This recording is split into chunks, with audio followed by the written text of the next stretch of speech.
अष्टावक्र गीता तीसरा प्रकरण।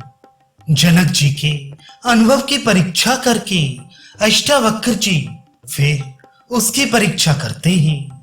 अष्टावक्र जी कहते हैं कि हे जनक, नाश से रहित, निर्विकल्प, काल परिच्छेद से रहित, देश परिच्छेद से रहित, वस्तु परिच्छेद से रहित, द्वैत भाव से रहित चैतन्य स्वरूप आत्मा को जान करके फिर तुझ धीर की व्यवहारिक धन के संग्रह करने में कैसे प्रीत होती है।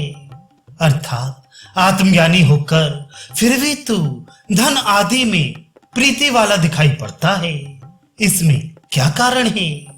मुनि के प्रश्न के उत्तर को मुनि से सुनने की इच्छा करके उनसे आप ही प्रश्न पूछते हैं। प्रश्न: हे भगवान, आत्मज्ञान के प्राप्त होने पर धन आदि के संग्रह करने में क्या दोष है। उत्तर: हे शिष्य, विषयों में अर्थात स्त्री पुत्र धन आदि में जो प्रीत होती है वह आत्मा के स्वरूप के अज्ञान से ही होती है, आत्मा के ज्ञान से नहीं होती। क्योंकि जब आत्मा का ज्ञान होता है तब विषयों का बाध हो जाता है। इसमें लोक प्रसिद्ध दृष्टांत को कहते हैं। जैसे शुक्ति के अज्ञान से और उसमें रजत भ्रम के होने से उस रजत में लोभ हो जाता है। जैसे समुद्र में तरंग आदि अपनी सत्ता से रहित प्रतीत होते हैं, वैसे ही ये जगत भी अपनी सत्ता से रहित स्फुरण होता है। पर सबका अधिष्ठान आत्मा ज्यों का त्यों मैं हूं। इस प्रकार जिसने आत्मा का साक्षात्कार कर लिया वह दीन की तृष्णा करके व्याकुल हुए की तरह विषयों की तरफ नहीं दौड़ता है। आत्मविद गुरु के मुख से और वेदांत वाक्य से आत्मा का शुद्ध स्वरूप श्रवण करके और साक्षात्कार करके भी जो पुरुष समीपवर्ती विषयों में अत्यंत संस्कृत होता है वह कैसे मूर्ता को प्राप्त होता है। ये बड़े आश्चर्य की बात है।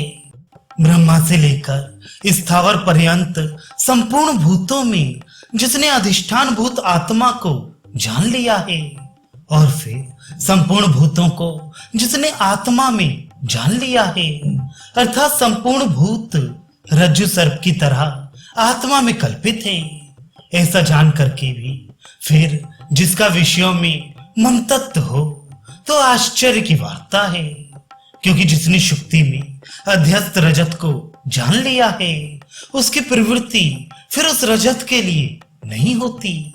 जिसने सजातीय और विजातीय स्वगत भेद से शून्य अद्वैत आत्मा का साक्षात्कार कर लिया है और सच्चिदानंद आत्मा में जिसकी निष्ठा हो चुकी है, यदि फिर वह पुरुष काम के वश होकर नाना प्रकार की क्रीड़ा करता हुआ दिखाई पड़े तो महान आश्चर्य है।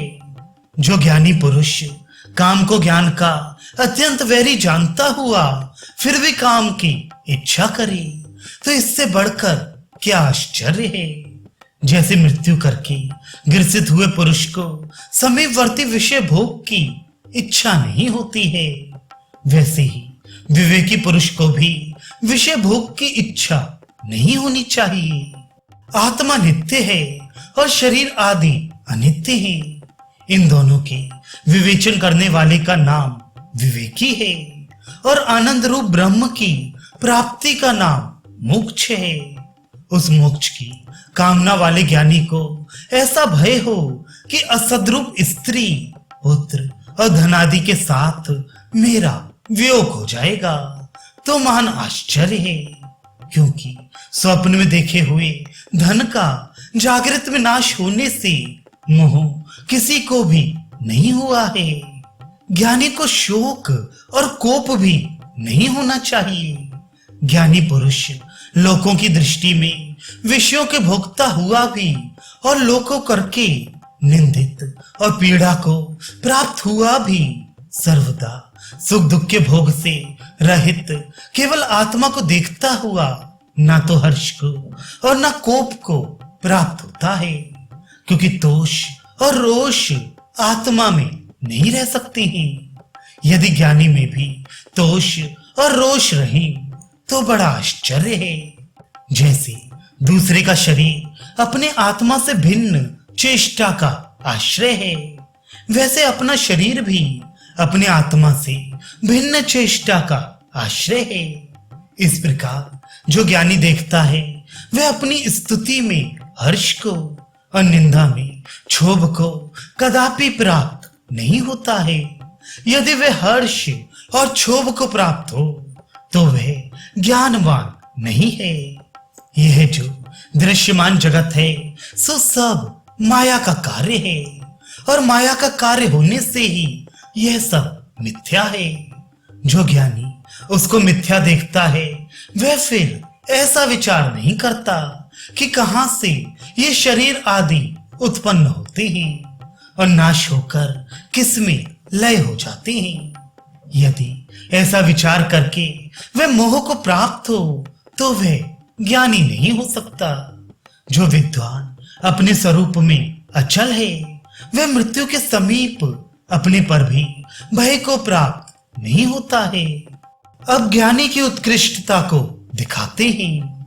जिस विद्वान का मन मोक्ष की भी इच्छा से रहित एवं संसार के किसी पदार्थ के लाभ अलाभ में हर्ष और शोक को प्राप्त नहीं होता है, जिसके सब मनोरथ समाप्त हो गए हैं और अपनी आत्मा के आनंद करके ही जो तृप्त है, उस विद्वान की किसके साथ तुलना की जाए।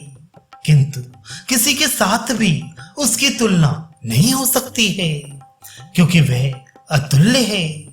यह जो दृश्यमान प्रपंच है सो सब दृश्य होने से शुक्ति में रजत की तरह मिथ्या है।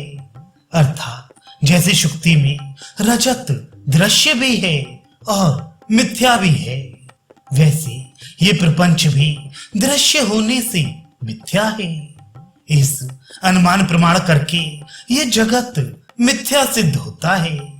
ऐसा जिस विद्वान ने निश्चय कर लिया वह धीर पुरुष ऐसा कब देखता है कि यह मेरे को ग्रहण करने योग्य है, यह मेरे को त्यागने योग्य है, किंतु कदापि नहीं देखता है।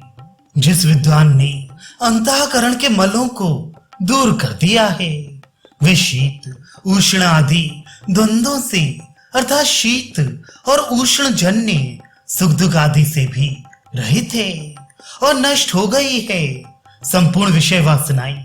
जिसकी ऐसा जो समचित विद्वान है उसको दैव योग से प्राप्त हुए जो भोग हैं उनको प्रारब्धवश भोगता हुआ भी हर्ष और शोक को प्राप्त नहीं होता है।